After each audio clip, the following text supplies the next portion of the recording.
Hello friends, नमस्कार सभी को, राधे राधे। फ्रेंड, स्वागत है आप सभी लोगों का आपके अपने परिवार यूट्यूब चैनल परिवर्तन दा एजुकेशन हब। फ्रेंड्स, जैसा कि आपको पता है, मैंने आपके पियाजे की थ्योरी कंप्लीट की थी, कॉग्निटिव डेवलपमेंट की।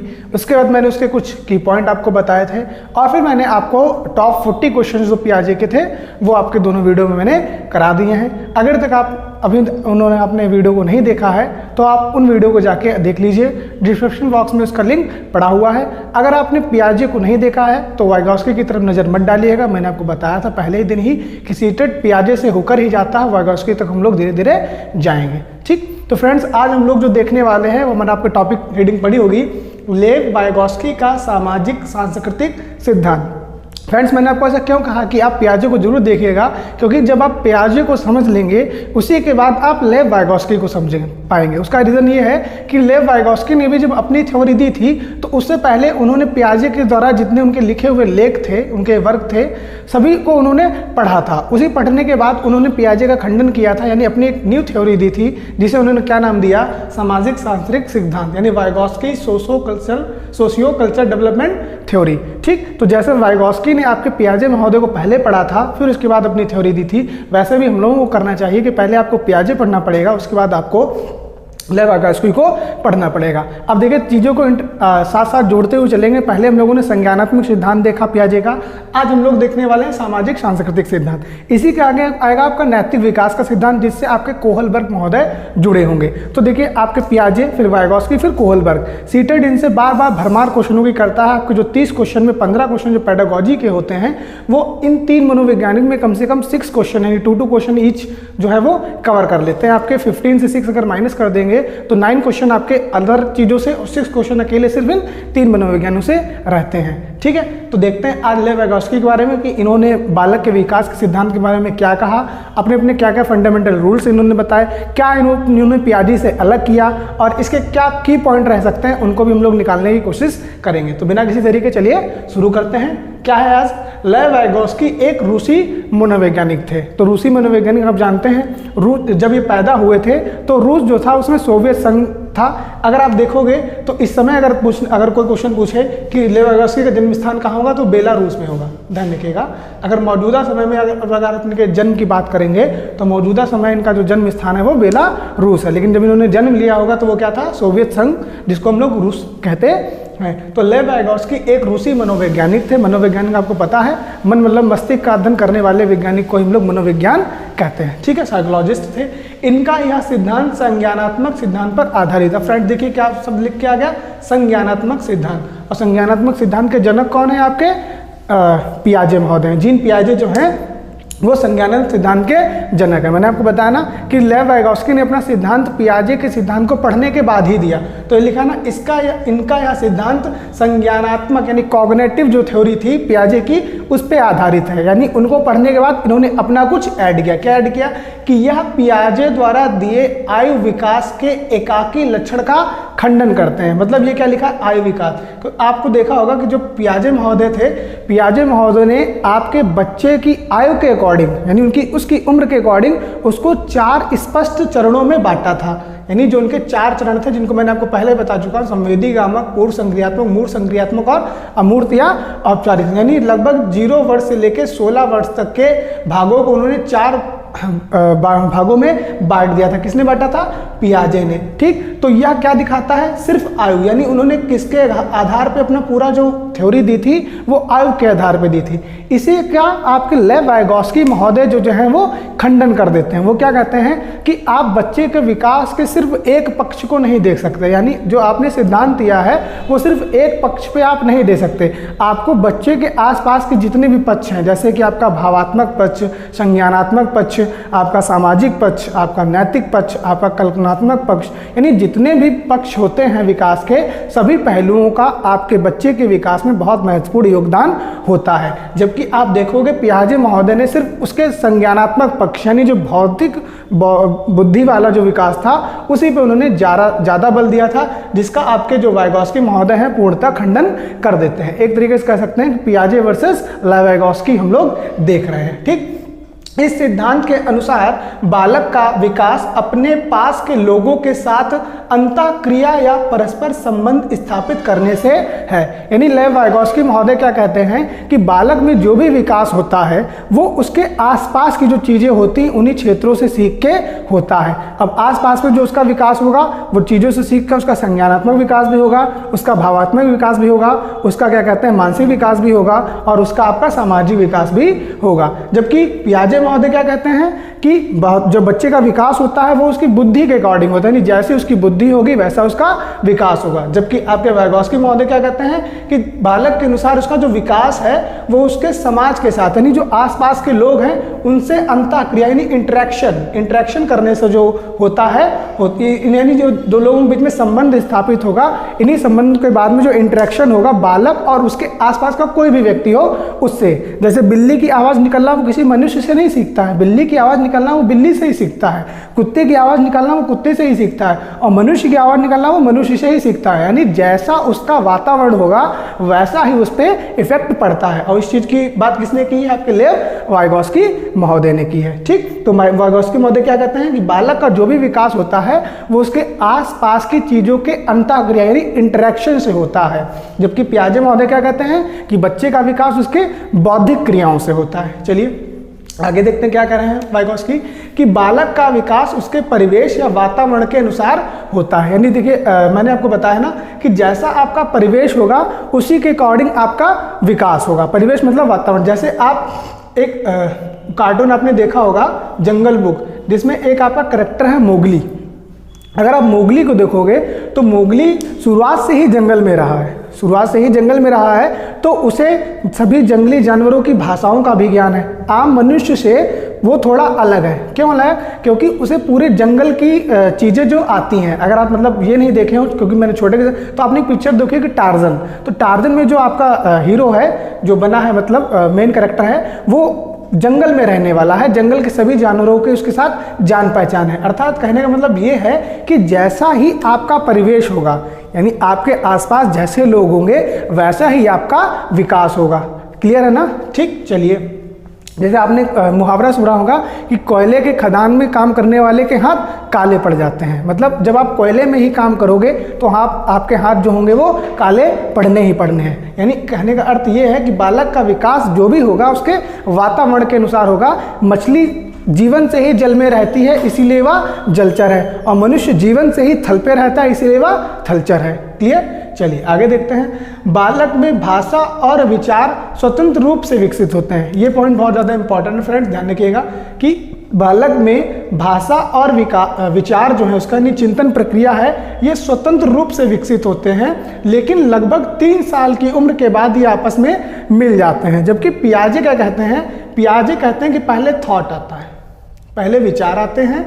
ठीक, जब बालक के अंदर विचार आते हैं तो वो बोलने की कोशिश करता है, तो उसके बाद क्या आती है? आपकी लैंग्वेज आती है यानी भाषा आते हैं। ये पियाजे महोदय कहते हैं। ये कौन कहते हैं? आपके पियाजे। पियाजे क्या कहते हैं कि पहले आपका थॉट आता है फिर आपकी लैंग्वेज यानी थॉट प्रीसीड्स लैंग्वेज यानी विचार ही भाषा को जन्म देते हैं। जबकि वाइगोस्की इस तरीके का पूरा खंडन कहते हैं। आपके वाइगोस्की कहते हैं कि आपकी जो भाषा यानी लैंग्वेज है, ठीक, और आपके जो क्या कहते हैं विचार है, ठीक है, ये दोनों चीज़ें आपका जो चिंतन है ये साथ साथ चलते हैं, ये समानांतर चलते हैं, लेकिन एक समय के बाद ये दोनों आपस में मिल जाते हैं। और जब ये दोनों आपस में मिल जाते हैं तो इसी को जो आपके वाइगोस्की महोदय हैं ये बालक का क्या बताते हैं? जब ये दोनों चीज़ें मिल जाती हैं तो बालक का एक महत्वपूर्ण टूल बताते हैं। टूल मतलब वो किसी भी चीज़ को सोच सकता है और सोच कर उस चीज़ के बारे में आपको बता भी सकता है। जैसे आप ने उसको कोई टॉपिक दे दिया, मान लीजिए कि बच्चा बताइए हमारे देश के बारे में, तो पहले वो अपने विचारों को इकट्ठा करेगा और अपनी भाषा के माध्यम से वो आपके सामने अपने विचारों को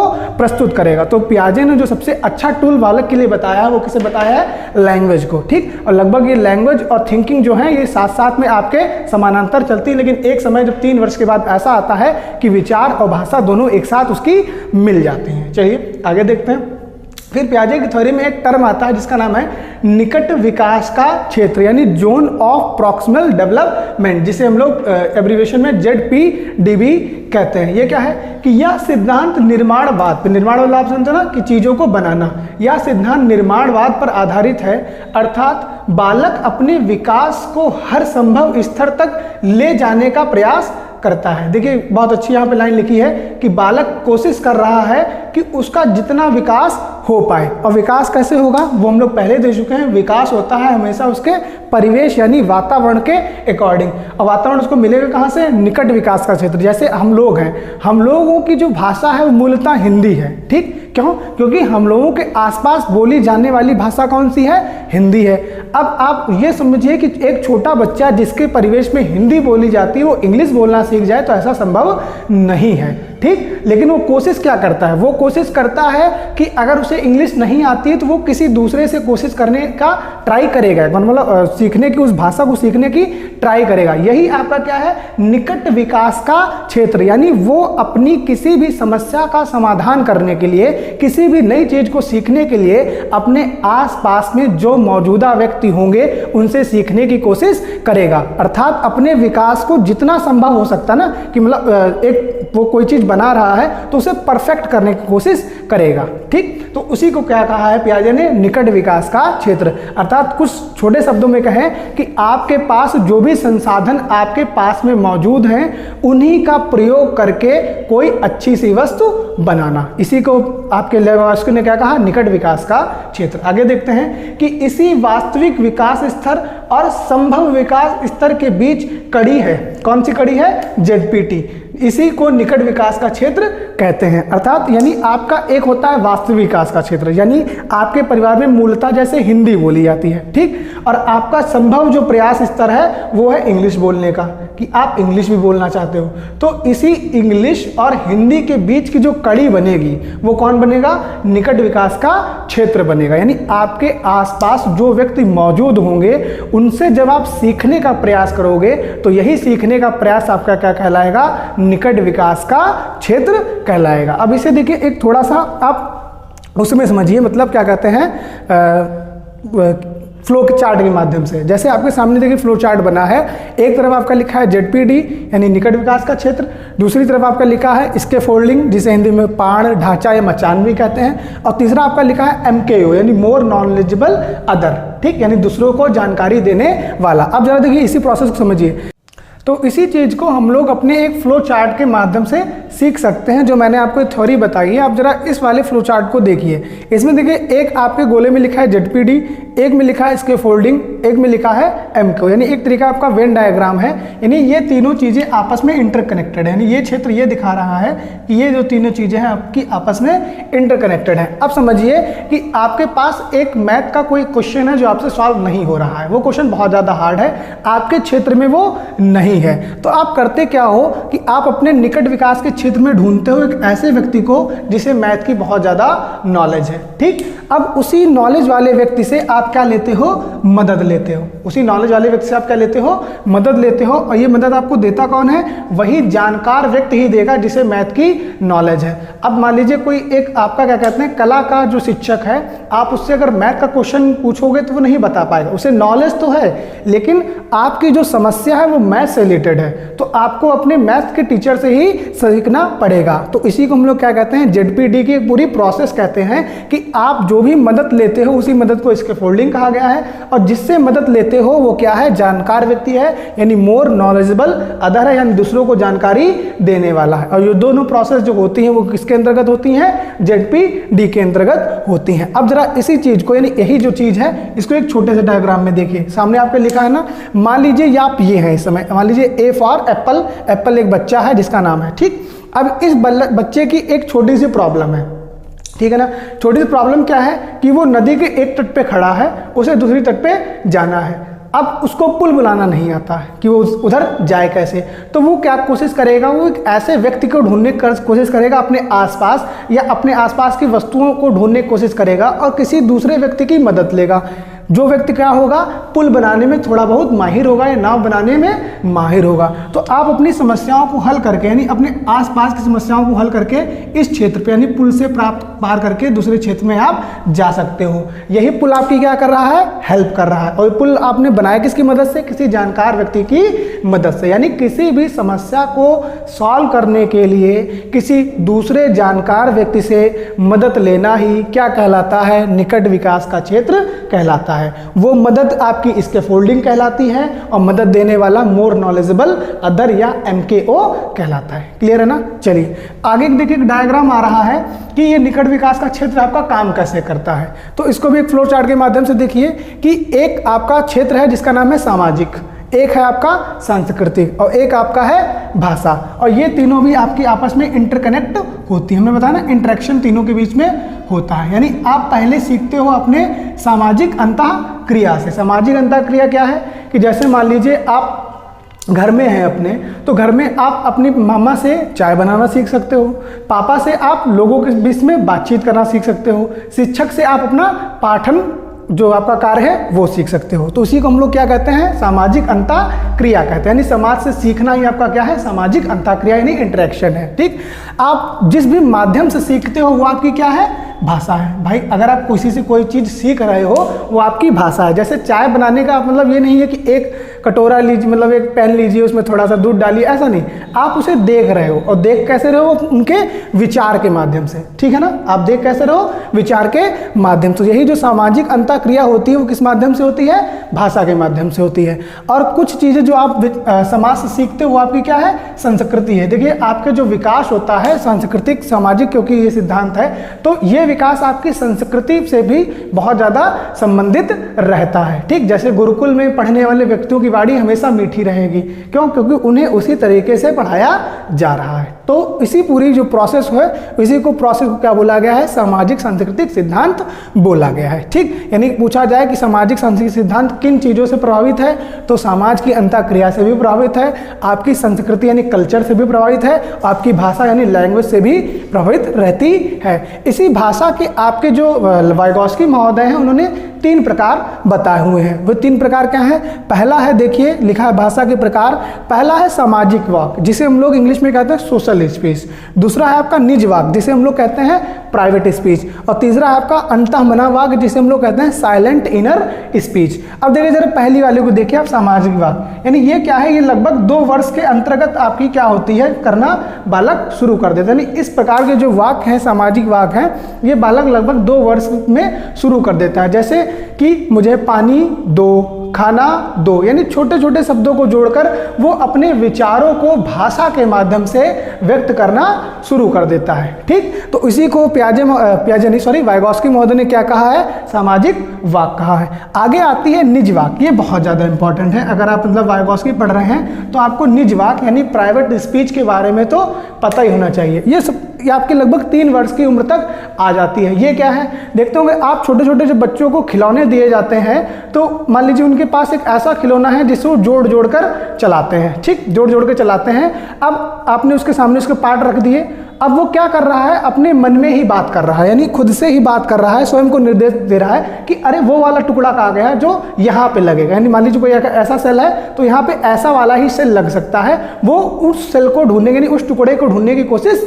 करेगा, यानी स्वयं को निर्देशित करेगा कि वो वाला टुकड़ा ढूंढो जिससे हमारी जो ये वाली शेप है पूरी कंप्लीट हो जाए। ठीक, तो खुद को मतलब स्वयं को दिशा निर्देश जिस स्पीच में वो देता है, जिस भाषा में देता है, जिस विचार में वो देता है, उसे आपके वाइगॉस्की महोदय क्या कहते हैं, प्राइवेट स्पीच या निज वाक कहते हैं। आगे आपकी आती है अंतःमन वाक जिसे कहते हैं साइलेंट इनर स्पीच। यानी देखिए कभी कभी क्या होता है, ऐसा समय आता है जब आप स्वयं से बात करना शुरू कर देते हो, यानी किसी भी समस्या को सुलझाने के लिए जब आप स्वयं से बात करना शुरू कर देते हो, नहीं कि शीशे के सामने खड़े हो गए, जैसे इंटरव्यू वगैरह आप देने जाते हो तो शीशे के सामने खड़े होकर आप स्वयं से बात करना शुरू कर देते हो। जैसे मैं इस समय कैमरे में देख रहा हूँ तो मैं कैमरे में समझ रहा हूँ मेरे सामने बच्चे पढ़ रहे हैं, तो पहले मैं साइलेंट इनर स्पीच यानी खुद के अंदर एक ये बैठालता हूँ कि सामने मेरे कोई है, फिर अपने मन की जितनी भी बातें होती हैं मैं खुद में बोलता हूँ और आपके सामने मैं प्रस्तुत करता हूँ। यही क्या है आपकी साइलेंट इनर स्पीच, यानी कुछ भी बताने से पहले या कुछ भी कहने से पहले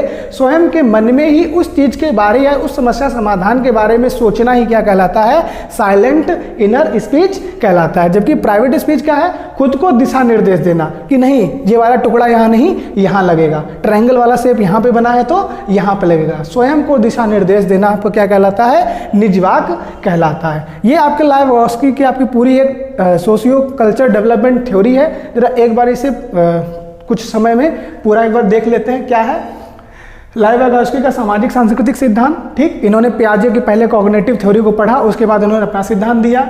ये आपके एक रूसी मनोवैज्ञानिक थे, ठीक है। इनका यह सिद्धांत संज्ञानात्मक सिद्धांत यानी कॉग्निटिव थ्योरी पे बेस था। यह पियाजे के आय विकास सिद्धांत का पूरे एक तरीके से खंडन करते थे। अर्थात इनका कहने का मतलब ये था कि जितना भी विकास होता है वो आपके सभी पक्षों से होता है, चाहे वो सामाजिक हो, भावात्मक हो या कल्पनात्मक हो, ठीक। इस सिद्धांत के अनुसार बालक का विकास अपने आसपास के व्यक्तियों के अंतःक्रिया करने से होता है। यानी उन्होंने क्या कहा था, लेविगोस्की महोदय ने, बालक जो भी सीखता है अपने समाज के साथ रहने वाले व्यक्तियों से ही सीखता है, ठीक। बालक का विकास अपने परिवेश यानी वातावरण के अनुसार होता है। जैसे मैंने आपको एग्जांपल दिया मोगली का कि आप वैसा ही सीखोगे जैसा ही आप आसपास का क्षेत्र होगा। यानी कोयले के खदान में काम करने वाले व्यक्ति के हाथ काले ही होते हैं। बालक में भाषा और विचार स्वतंत्र रूप से विकसित होते हैं। जबकि पियाजे क्या कहते हैं कि पहले विचार आता है फिर आपकी भाषा आती है। यानी पहले आप किसी चीज़ के बारे में सोचते हो फिर उस चीज़ के बारे में आप बताते हो। जबकि आपके वाइगोस्की इस चीज़ का पूर्णतः खंडन करते हैं। वाइगोस्की क्या कहते हैं कि बालक का भाषा और विकास दोनों समानांतर यानी पैरेलल चलते हैं, लेकिन एक समय आने के बाद वो दोनों आपस में मिल जाते हैं। तो ये बालक का एक सबसे बेस्ट टूल बन जाता है काम करने के लिए। फिर एक थ्योरी आती है आपकी निकट विकास का क्षेत्र। ये क्या है, जिसको मैंने आपको फ्लो चार्ट के माध्यम से बताया है। किसी भी समस्या का समाधान करने के लिए अपने आसपास एक ऐसे व्यक्ति को ढूंढना जो आपकी मदद करे, और वह व्यक्ति कैसा होना चाहिए, उस समस्या समाधान को सॉल्व करने के लिए यानी उसका समाधान देने के लिए जानकार होना चाहिए। जिसका मैंने आपको एग्जांपल दो दिए थे, एक पुल वाला एग्जांपल दिया था, दूसरा मैंने आपको दिया था मैथमेटिक्स वाला एग्जांपल। यानी जो आपकी सामाजिक अंतःक्रिया होती है वो पूरी एक प्रोसेस में होती है। यानी समाज में जो अंतःक्रिया होती है वो संस्कृति और भाषा दोनों से आपकी क्या होती है, मिलीजुली होती है। इसी भाषा पे आपके वाइगोस्की महोदय बहुत ज़्यादा क्या कहते हैं बल देते हैं। और उन्होंने क्या बताया, उन्होंने बताया भाषा के 3 प्रकार होते हैं। पहला होता है आपका सोशल स्पीच यानी सामाजिक वाक, दूसरा होता है आपका प्राइवेट स्पीच यानी कि निज वाक, और तीसरा होता है अंतःमन वाक यानी साइलेंट इनर स्पीच। छोटे छोटे शब्दों को जोड़ के अपनी बात कहना, मुझे पानी दो, खाना दो, भूख लगी, ये लगी, वो सब कहना आपका सामाजिक वाक में होता है। खुद को दिशा निर्देश देना कि एक ट्रेन के वही बहुत सारे टुकड़े हैं, उनको जोड़ के ट्रेन चलाने के लिए जो आप बच्चा स्वयं में बात करता है उसको निज वाक कहते हैं। और एक ऐसी उम्र आने के बाद 7 वर्ष आने के बाद अपने भविष्य के बारे में सोचना, ठीक, अपनी चीज़ों के बारे में सोचना आपका क्या कहलाता है, साइलेंट इनर स्पीच कहलाता है। तो ये आपका पूरा एक लाइवोस्की के सिद्धांत की पूरा एक संक्षिप्त परिचय जो था वो हो गया है। अब इनके जो भी की पॉइंट बनेंगे वो आपको नेक्स्ट सेशन यानी नेक्स्ट वीडियो में मैं आपको प्रोवाइड करा दूंगा। तो जैसे मैंने पियाजे का थ्योरी बताया, उसके बाद आपको क्या कहते हैं की पॉइंट बताए थे, वैसे ही आपका लाइवोस्की का सिद्धांत है, फिर उसके कुछ की पॉइंट जो निकलेंगे जो सीधे हम लोग क्वेश्चन को हिट करने में मदद करेंगे, उनको हम लोग देखेंगे। तो अगर आपको ये वीडियो पसंद आया हो तो अभी तक अगर आप तो इसको बहुत ज़्यादा लाइक करें, शेयर करें, सब्सक्राइब करें। अभी तक अगर आपने हमारे YouTube चैनल को सब्सक्राइब नहीं किया है तो सब्सक्राइब कर लीजिए। अपना प्यार हमारे साथ ऐसे बनाए रखिए। सभी लोग अपना ख्याल रखिए। धन्यवाद।